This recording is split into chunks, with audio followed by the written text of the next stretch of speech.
The film is set in a distant future in which humanity has expanded beyond Earth and colonized several other planets. In the opening scene, we hear Indy, a young girl, talking about her father, Cain. She reveals that he previously served in the Air Force on Earth. However, during a mission, a simple error on his part led to the deaths of the entire crew. The authorities accused him of substance abuse, which allegedly led to the mission's failure. However, due to a lack of solid evidence, he was only discharged from the military and not charged. Cain continued to feel responsible for what had happened and fell into a deep depression. He became an alcoholic, which ended up ruining his marriage as well. After some time, he got a job at Exxon, a terraforming company, and relocated to a new planet called Osiris. He is now the head of infrastructure planning and manages the spaceship flotilla. We also learn that Exxon is on a mission to make this new planet habitable by exploiting its raw materials. They brought convicts from Earth charged with heinous crimes to do the hard labor. Indy has just arrived from Earth to spend time with her father. As Cain shows her around the planet, she suddenly asks why he left Earth. Dad responds that he is on a mission to build a new humanity and change history. Indy, on the other hand, is unimpressed, claiming that her mother believes he is simply avoiding his problems. Cain is upset to hear this, but he does not respond at this time. He simply continues to show her around and eventually teaches her how to shoot. They also inspect some new military bunkers constructed by Exxon. Cain eventually drops Indy off in the capital city where she is cared for by a babysitter. This is because he needs to return to the flotilla and children are not permitted there. Cain promises to be back in a week and says she can contact him at any time. In the evening, we see monstrous creatures roaring and running through Osiris's fields. At the same time, we hear a prison guard report that some creatures have infiltrated the facility and are killing everybody. The next morning, Cain awakens in his flotilla room, and his AI assistant plays him a series of messages. He ignores his wife's and co-workers' messages, but he promptly responds to Indy's. Cain discovers that she wants to visit a nearby landmark, but before he can give his permission, the message abruptly terminates. He asks the AI what's wrong, and it reveals that Osiris is currently experiencing a communications jam.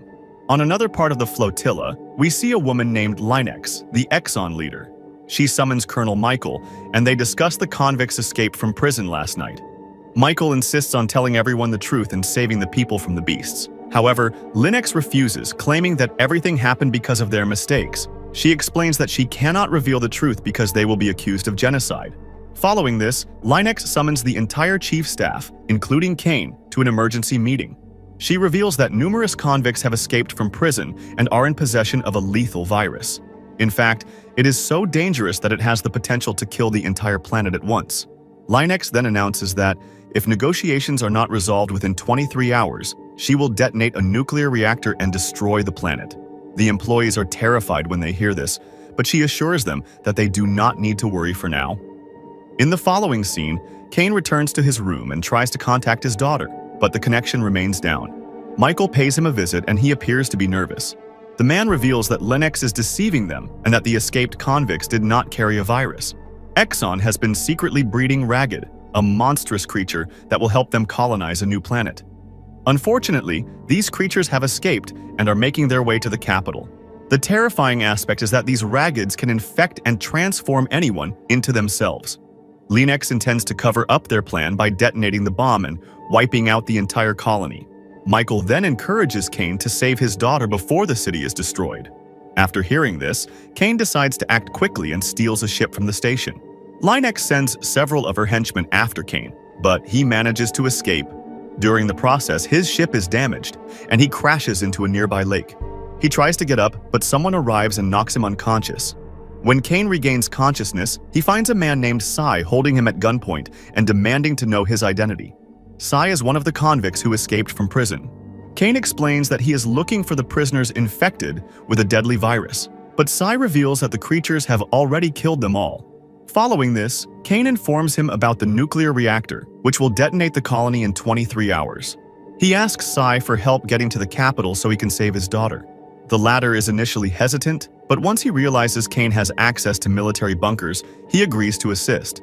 The scene then returns to the previous day when Sci is seen in a prison cafeteria with his friends Charles and Vim. They intend to escape from the prison because they are treated like slaves and have no human rights. Sci explains that their plan calls for them to instigate a fight in order to be placed in solitary confinement. He claims that one of the confinement cells has a trigger system that can release all of the cells in case of an emergency. However, for this to work, they all need to be confined and each cell must be full. He reveals that he has already spoken with other inmates, and they are also on board with the plan. Charles questions their chances of success, but Sci insists that it's now or never. After that, Sci wastes no time and begins fighting an enemy inmate. This escalates into a gang fight, resulting in a riot in the cafeteria. Hearing the commotion, the warden arrives with his guards, but surprisingly, he allows the fight to continue. He instructs his guards to stand down as long as the other inmates behave and watch the show. The fight between the two gangs continues, and Sci is brutally injured by one of his enemies. He is on the verge of death, but Charles intervenes with a knife and fatally stabs the attacker. Following this incident, all gang members are transferred to solitary confinement. They are tortured there with a constantly rotating tube and a flashing light, ensuring that they never have a moment of rest. Returning to the present, Kane and Sci are on their way to the capital, but the latter doubts they will arrive on time. Soon after, they arrive in front of a bar with a bus parked outside. The duo then enters and asks the bartender which bus it is. The man responds by pointing to a couple named Bill and Jip, who are sniffing drugs and playing a game. When Kane approaches them, the bartender warns him that they're dangerous. But Kane ignores his warning and goes to the couple anyway. He immediately regrets it, as an enraged Jip holds a knife to his throat. They then force him to kneel, and Bill chastises him for interrupting their game. But Kane calmly explains his situation and requests that they drive him and his friend to the capital. Sci also speaks up, revealing that Kane is an Exxon defector who simply wishes to meet his daughter. The couple is still hesitant, but when Kane offers them $20,000 in cash, they accept. The scene shifts back to last night when Vim awakens in a cage. He notices a ragged approaching him and is terrified. Before Vim can respond, the creature attacks him and turns him into a creature as well. Following this, the warden approaches Sci and leads him to the same cage. He describes how they create these creatures by mutating prisoners and transforming them into beings that can adapt to any environment. Just as Sci is about to be attacked, the cage door swings open and he falls to the floor. There he meets one of his friends, who informs him that the plan was successful and that all confinement cells had been opened. But at this point, Charles arrives and nervously admits that he has accidentally let a beast loose. Following this, chaos breaks out in the prison as inmates begin running frantically while the creature pursues them. The warden attempts to control Vim, who is transformed into a ragged. However, the creature does not listen and immediately attacks him. Meanwhile, Sci and his two friends escape from prison and decide to travel to the capital, but Sci refuses to accompany them, revealing that he wants to go to the opera. His friends are perplexed by this, but they respect his decision and depart. Returning to the present, the junkie couple drives Sci and Kane to a weapon shop. The two shop owners appear terrified and demand a significant sum of money for a few guns. To their surprise, Kane does not negotiate and simply pays them $30,000. After the group leaves, the shop owners are overjoyed with their profits and begin to dance. But a few moments later, they hear some strange noises in the distance. When they look outside, they see a large number of ragged creatures in front of their home. The two immediately begin shooting at them, killing a few raggeds. However, they quickly run out of bullets and are brutally killed. In another scene, we see Kane and his group on the bus. He informs the junkie couple about the bomb and offers to assist them in getting into the bunker once they find his daughter. After a few more hours of driving, the group arrives in the city, which is in chaos. People are fleeing in panic, and the ragged are attacking them. Kane's group manages to avoid the creatures and reach the building where Indy is staying. Following this, Jip and Bill remain behind to fight the monsters, while Sci and Kane enter the building. They carefully make their way upstairs, where Kane finds his daughter's babysitter dead on the floor. The sight scares him, and he starts screaming like a little girl. However, Indy emerges from a closet moments later unharmed. The two hug in relief, and Kane introduces her to Sci, explaining that he is a kind man who is assisting them. Outside, the couple tries to hold off the raggeds, but Bill is unfortunately attacked by one. Jip then drags him inside and attempts to provide first aid, but Bill realizes he will die soon. He then pulls his lover close and kisses her one last time before dying. Elsewhere, Sci, Kane, and Indy attempt to leave the building but are stopped by a ragged, forcing them to retreat. They then go to the roof and immediately get on the bus.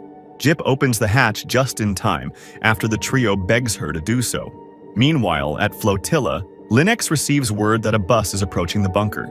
This infuriates her, so she orders her henchmen to stop them. On the other hand, the group panics when a fighter jet suddenly flies overhead and fires on them. Because they are unable to fight back, they simply lie on the bus floor and attempt to defend themselves. The jet continues to attack for several minutes before eventually returning to the flotilla. At this point, the group arrives near the bunker, but Sci is shocked to learn that Jip and Kane have both been killed. Indy freaks out and starts screaming, but Sci quickly carries her away. They then run through a long cave until they reach the first door of the shelter, where Indy enters the code. The two slowly enter and descend a ladder, but Sci is attacked by a ragged and becomes infected. Despite this, the two make it into the shelter just as the bomb explodes. Sci is relieved that the little girl is safe, but he is aware that he will soon transform into a ragged. He asks for a sharp tool so that he can sign out. However, Indy refuses and begs him not to leave her alone. She claims that she has no one left and that he must care for her. While his body begins to mutate, she remains by his side and continues to speak with him. The scene then flashes back 2 years to Earth, where Sci is working as a nurse. One day, he is astounded to see an emergency patient brought in following a traffic accident. He learns that a woman and her daughter were hit by a drunk driver. Unfortunately, the daughter died immediately, and the woman remains in critical condition. As Sci prepares for surgery, he is horrified to learn that the woman is none other than his wife. He screams in horror and begs her to stay with him, but she dies shortly afterwards. Sci, overcome with emotion and anger, approaches the drunk driver and chokes him to death. This is why he was arrested and later taken to Osiris as a convict. In the following scene, a year has passed since the nuclear detonation incident. One morning, Exxon employees discover a distress beacon in a cave near the bunker and dispatch 2 investigators. We also notice that as a result of the reactor explosion, Osiris has become uninhabitable, with people unable to survive without spacesuits. While the investigators are inspecting the site, Sci, now transformed into a ragged, appears. He kills the male investigator right away. Moments later, Indy appears and questions the female about what is going on in Exxon. The terrified woman reveals that Flotilla has returned to Earth and blamed everything on the prisoners, claiming they spread the virus. When Indy hears this, she threatens the woman, claiming that if she wants to live, she must allow them to board the spaceship undetected. With no other options, the woman agrees and discreetly guides them to the flotilla. The film concludes with Indy and Sci holding hands, thrilled to be returning home after such a long absence. I appreciate you watching, and I'll see you in the next video.